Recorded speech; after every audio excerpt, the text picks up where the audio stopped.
Hello guys, welcome back to the channel Mathematics JEE. Welcome guys, today in this video we are going to discuss about the characteristic polynomial of a square matrix and how we can use this concept of characteristic equation or characteristic polynomial to solve for higher powers of matrices. Okay, we will also discuss a little bit about eigenvalues and eigenvectors so that our problem solving becomes easier. Okay, so let's start. Now, what is the characteristic polynomial of a square matrix? Okay, characteristic polynomial is defined as this determinant. Okay, determinant a minus lambda I. This is our characteristic polynomial of this square matrix A. Now its roots, this lambda, are called the characteristic roots of this square matrix or the eigenvalues of the square matrix. Okay, so if we consider the equation determinant a minus lambda I equal to 0, where a is a square matrix. Okay, then this equation is called the characteristic equation of this matrix A. Okay, and its roots are called eigenvalues. Now, what are eigenvectors of this matrix corresponding to this eigenvalues? Okay, so let us consider for some V, which is this matrix. Okay, this column matrix, we can say this will be, let's say, A, B, C, or A1, A2, so on up to AN. This will be of the order n by 1, right? Because the square matrix, we are assuming this is of order equal to n. Okay, so a 3 by 3 square matrix means the order of the square matrix is equal to 3, right? And let's say if for some column matrix a1 a2 up to an, this matrix is called V, we have AV equal to lambda V. This lambda is again the same as this lambda here, the characteristic root or the eigenvalue of this square matrix, right? So if we try to interpret this equation, we can say this implies that a minus lambda I times b equal to the null matrix. Okay, so this is the null matrix. Now what does this mean? You can say that here this matrix is basically our coefficient matrix, right?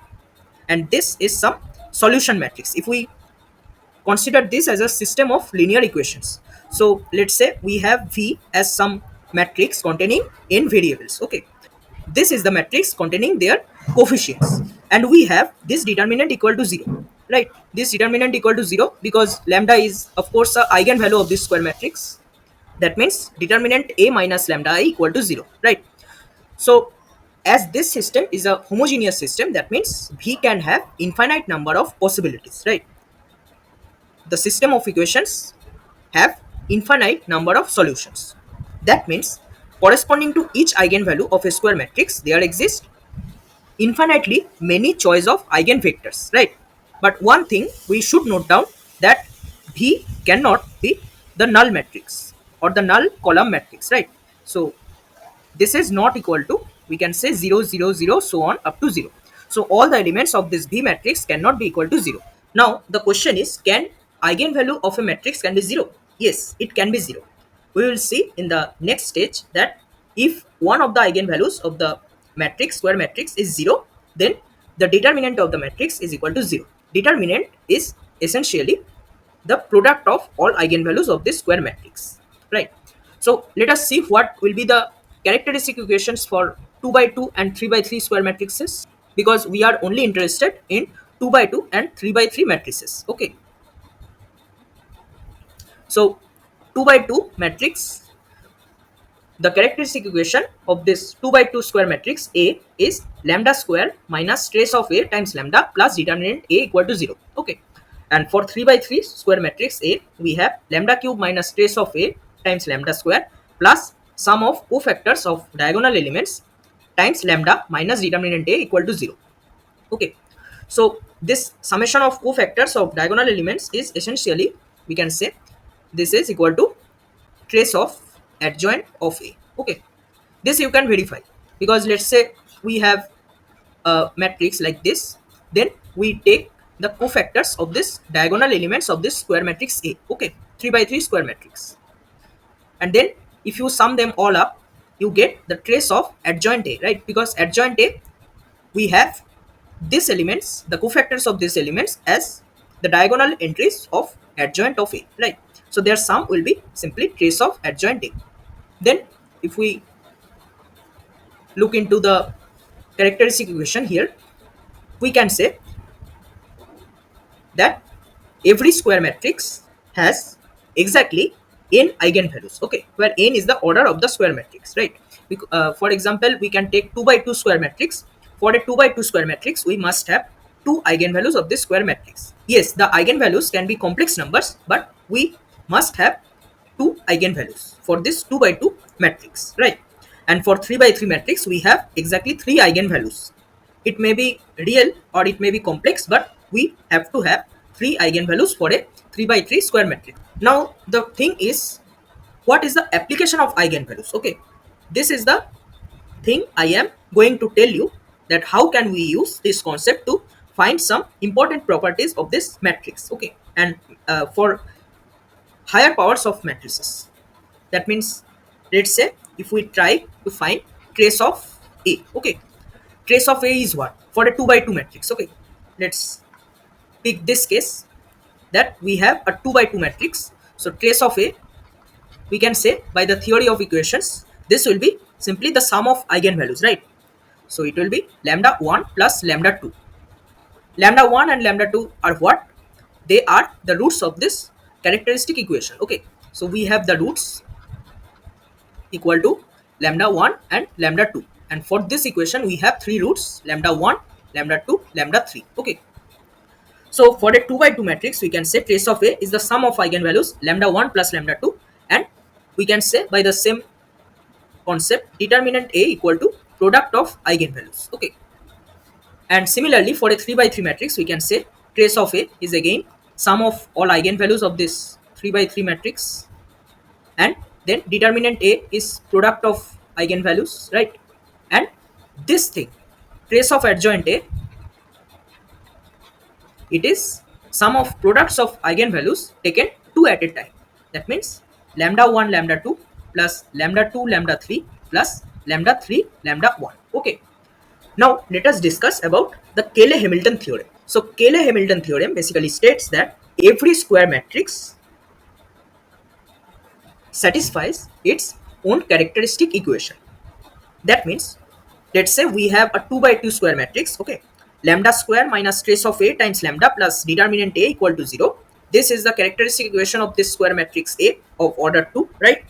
So we must have here, if we try to write here, we must have A square minus trace of A times A plus determinant A times I2 equal to null matrix, okay. So we replace the constant with I2 and replace the 0 with null matrix. Coming to 3 by 3 matrix, we have the same equation here, similar equation here, A cube minus trace of A times A square plus trace of adjoint A times A minus determinant A times I3 equal to null matrix. Because it is a 3 by 3 matrix, that means we are using I3, identity matrix of order 3, okay. So this is the statement of Cayley-Hamilton theorem, that every square matrix satisfies its own characteristic equation. That means if we can somehow find the characteristic equation of the matrix, we can find a matrix equation of the corresponding matrix, okay. So let us answer this question. We have, if A is a 3 by 3 matrix and A square equal to 5A minus 6I, then determinant A equal to 6, okay. So we have this equation, right? A square minus 5A plus 6I equal to null matrix. So then you can answer this question, okay. Pause the video here and try to answer it yourself. I think you got your answer. This statement is obviously false, okay. So this is false. Why? Because in the question it is stated that A is a 3 by 3 matrix, okay. If it were a 2 by 2 matrix, we could have definitely said that yes, A square minus 5A plus 6I equal to null. That means 6 must be the determinant of this matrix. Okay, so by this equation directly we cannot tell whether this determinant A equal to 6 or not. Now here are some important points. Okay, so let lambda be an eigenvalue of A. So lambda is non-zero. We are assuming this lambda to be non-zero number. Okay, it may be a real number or it may be a complex number.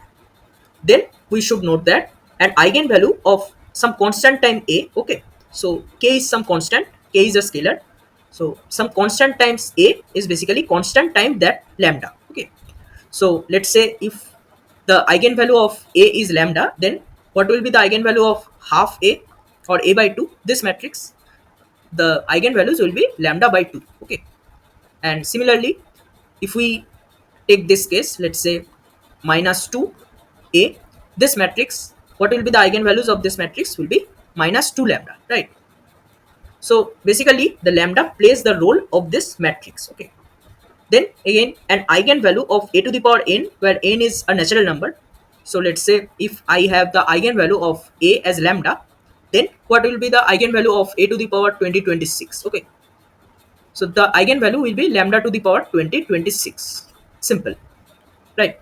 This you can prove easily by the statement that determinant a minus lambda I equal to 0, right? Because lambda is an eigenvalue of a, that means this must hold true. Then you can prove easily this statements. Okay, then the next property we have an eigenvalue of a plus ki is simply lambda plus k, right? So we replace a by lambda and k times I, we simply add a k here. Okay, and then an eigenvalue of adjoint a is determinant a divided by lambda. So more accurately, if we say this will be, we can say uh, the eigenvalues of this adjoint a will be product of eigenvalues taken n minus 1 at a time. Okay, that means what will be the eigenvalues of adjoint a when a is a 2 by 2 matrix? That means let's take a is a 2 by 2 matrix. Okay, with eigenvalues lambda 1 and lambda 2. So what will be the eigenvalues of adjoint A? The eigenvalues will be simply the product of eigenvalues taken n minus 1. What is n? N is the order of the square matrix. Okay. So in case n equal to 2, we have product of eigenvalues taken one at a time. That means simply lambda 1 and lambda 2. Right. And then if we take A is a 3 by 3 square matrix with eigenvalues lambda 1, lambda 2 and lambda 3, we have the eigenvalues of adjoint A as lambda 1 times lambda 2. We are calculating the product of eigenvalues taken n minus 1, in this case n equal to 3, so 2, right? So we are calculating product of eigenvalues taken 2 at a time. That means lambda 1 times lambda 2, lambda 2 times lambda 3, lambda 3 times lambda 1. That's it. Okay, so this determinant A divided by lambda may seem confusing when we have an eigenvalue equal to 0. So more accurately, the eigenvalues will be represented by this concept. Okay, so then an eigenvalue of A inverse is basically lambda inverse, so 1 by lambda, right?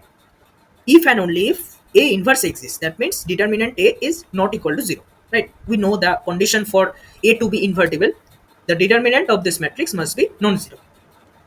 Then we have another important point that I forgot to list here, that the eigenvalues of A and A transpose are same. Okay,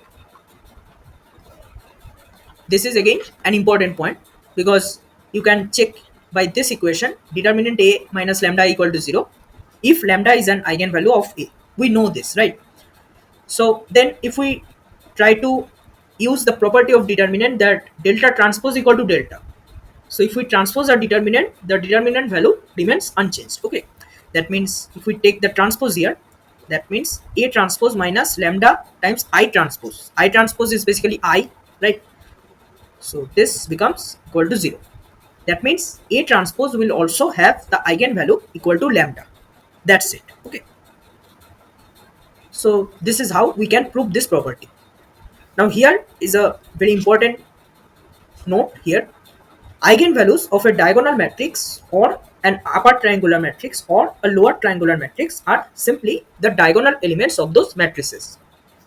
That means if we have a diagonal matrix like this, let's say 2, 3, 0, 0, 0, 0, 0, 0, 0. Okay, or maybe we can have here minus 1, let's say.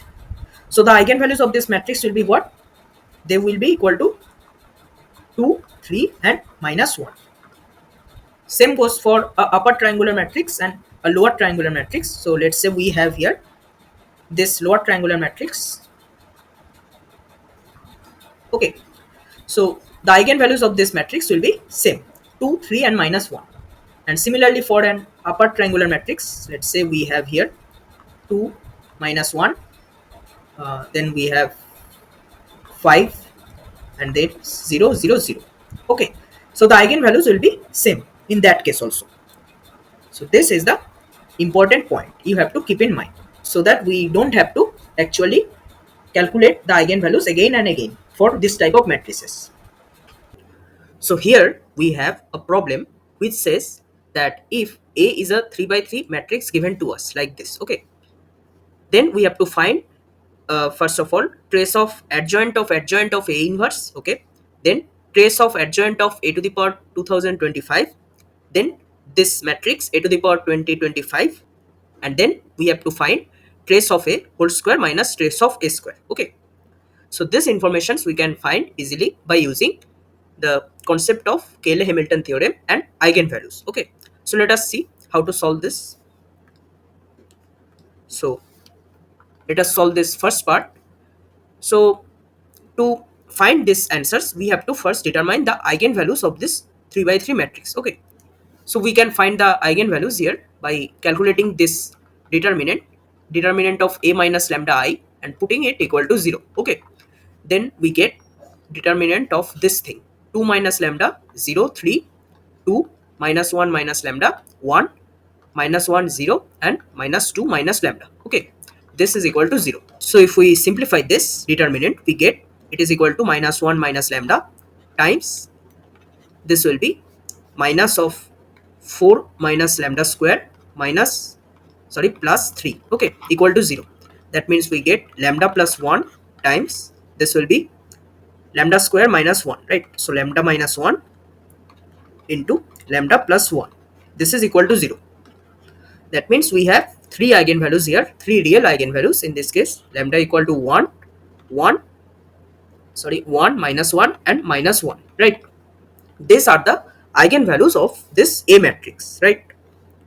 So we have for this A matrix eigenvalues as 1, minus 1 and minus 1. So if we try to determine this first information here, we have to find the eigenvalues of this matrix, right? This matrix, adjoint of A inverse. So let us calculate this step by step. So if A's eigenvalues are 1, minus 1 and minus 1, what will be the eigenvalues of A inverse? This will be simply 1 inverse, that means 1 by 1 which is 1, 1 by minus 1 that is minus 1 and 1 by minus 1 which is minus 1. Okay, then we have adjoint of A inverse, this matrix, right? So the eigenvalues of this matrix will be simply product of eigenvalues of A inverse taken two at a time. Okay, that means 1 into minus 1, this will be minus 1, then minus 1 into minus 1, this will be 1, then 1 and minus 1 which means minus 1. Okay, then we have this adjoint of A inverse.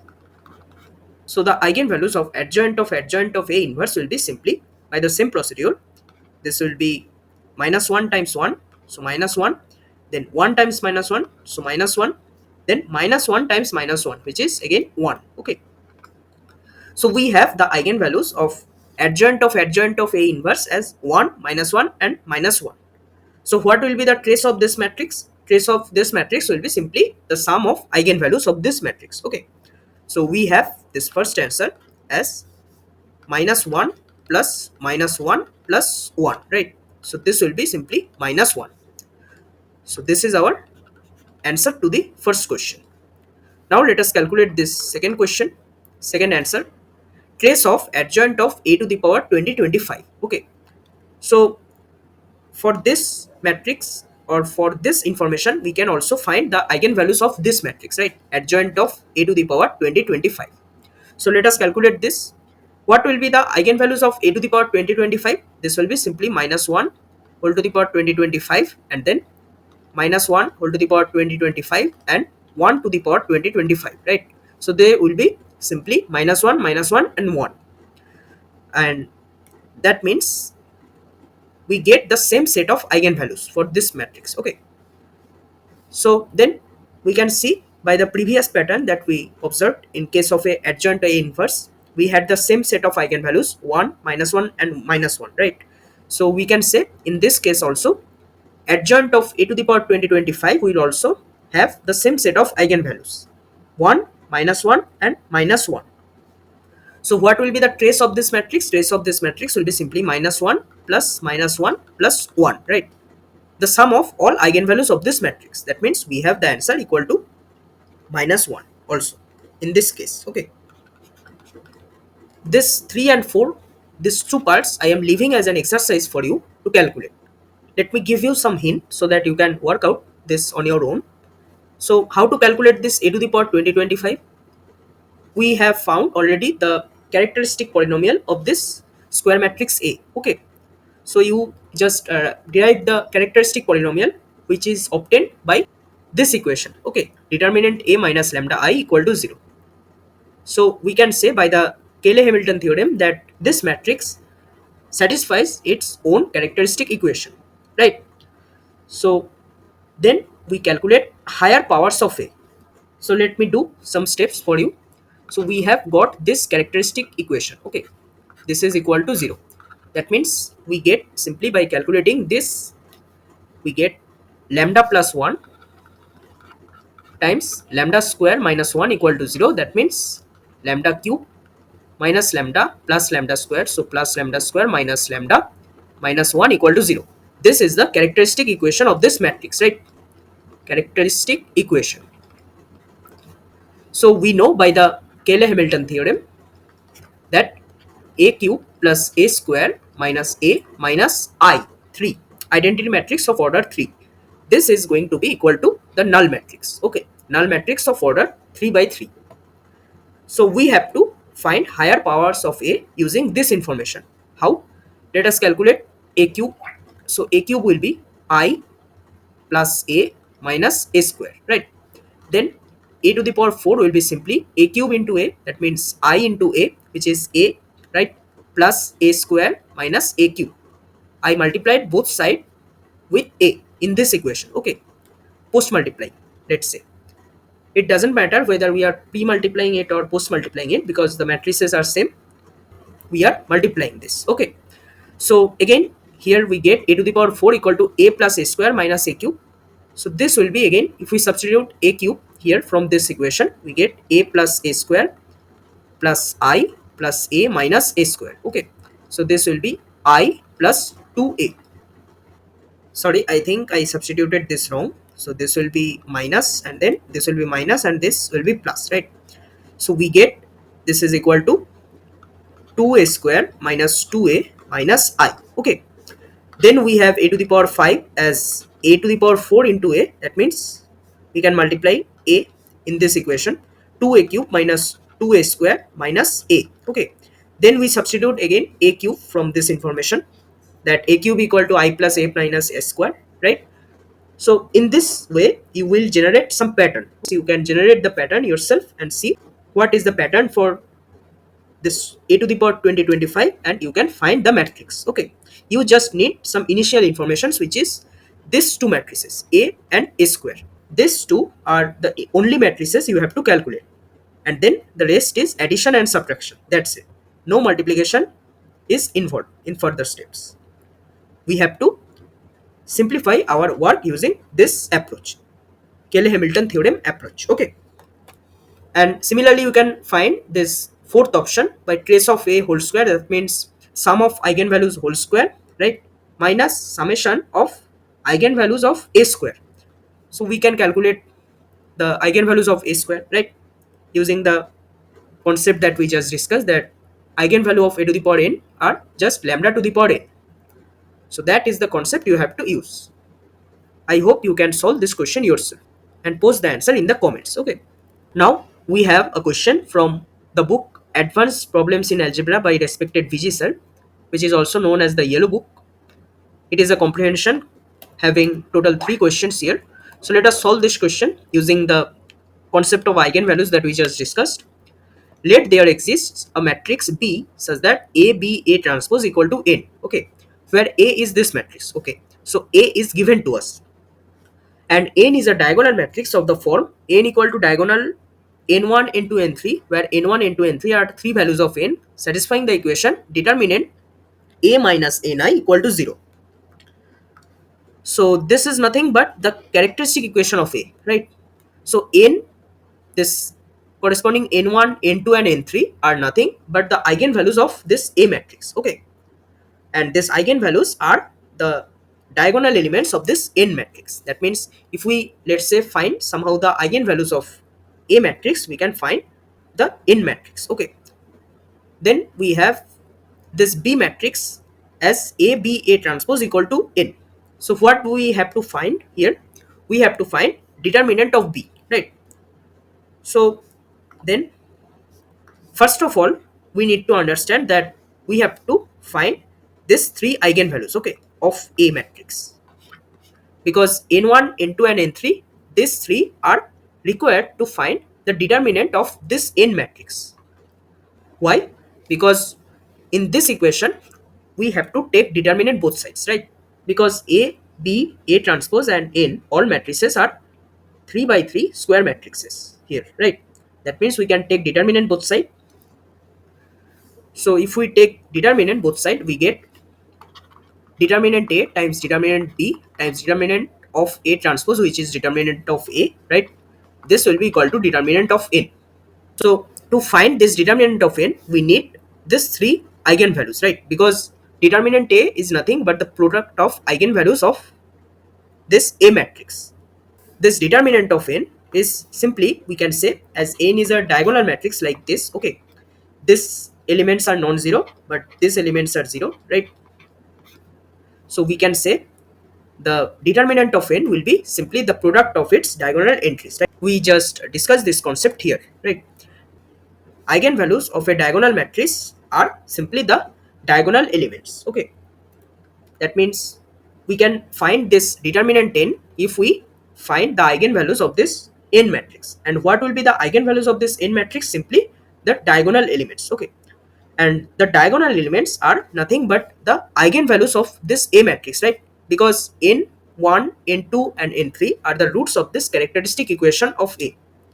If we try to find the eigenvalues of this A matrix, so for A we can write the characteristic equation, which is determinant A minus ni equal to 0, right? So this will be 1 minus n, 2, 0, 2, 1 minus n, 0, 1 minus n, 0, 0. This is equal to 0. That means we get 1 minus n times 1 minus n whole square. That means n square minus 2n plus 1 minus 4, right? Equal to 0. So we get from here n minus 1 times n square minus 2n minus 3.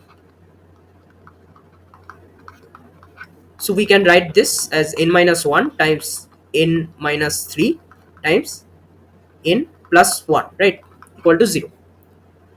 So we have the eigenvalues n1 less than n2 and less than n3, right? So n1 will be surely minus 1, n2 will be 1, right? n3 will be equal to 3.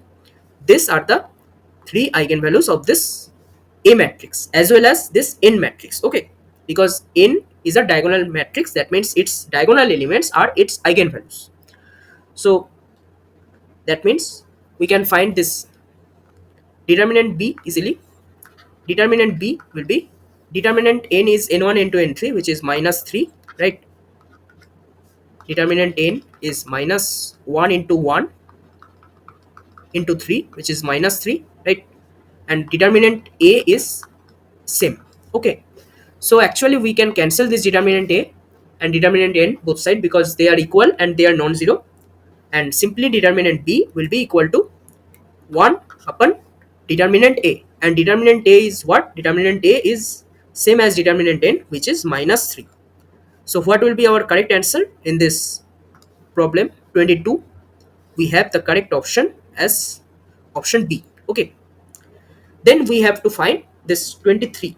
Question number 23. Okay. Trace of matrix A to the power 20 is equal to what? Now see, we can directly find the trace of this matrix without calculating the matrix itself. Why? Because we know the eigenvalues of A to the power 20. So if the eigenvalues of A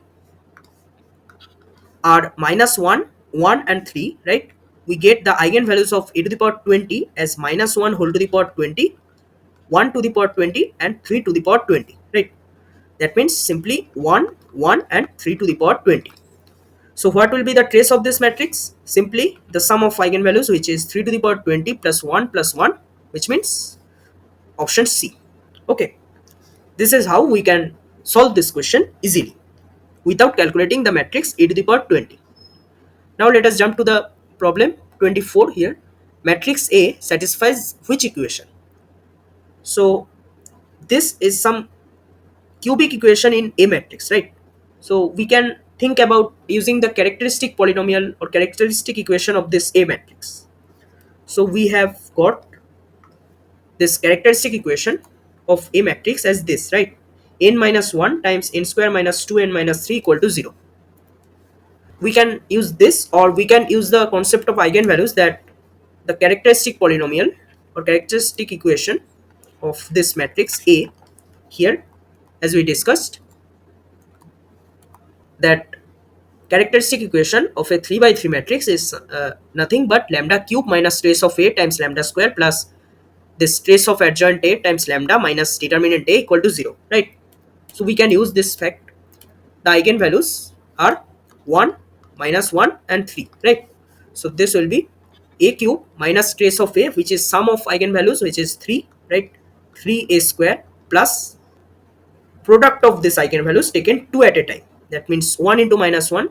So minus 1 plus, then we have minus 3 plus 3, okay, times A minus determinant A is equal to minus 3, right, times I equal to null matrix. So we have A cube minus 3A square plus, this will be minus A plus 3I equal to null matrix, right?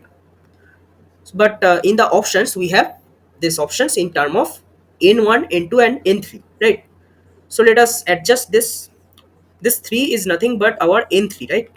This is n3, this minus 1 is n1, this 1 is n2, right? As we discussed, n1, n2, n3 are in this order. So we have A cube minus n3 a square, right? This is n3, 3 we can write as n3.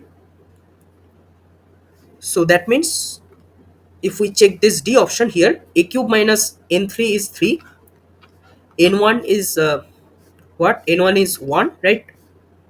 Sorry, n1 is minus 1, right?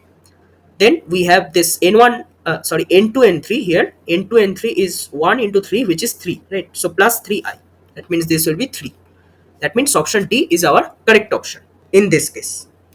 So that's all for today's session. If you want to see the application of these concepts in solving JEE questions or JEE main PYQs or JEE advanced PYQs, do comment below. I will make a video where we will solve JEE main PYQs using this concept of characteristic equation. Okay.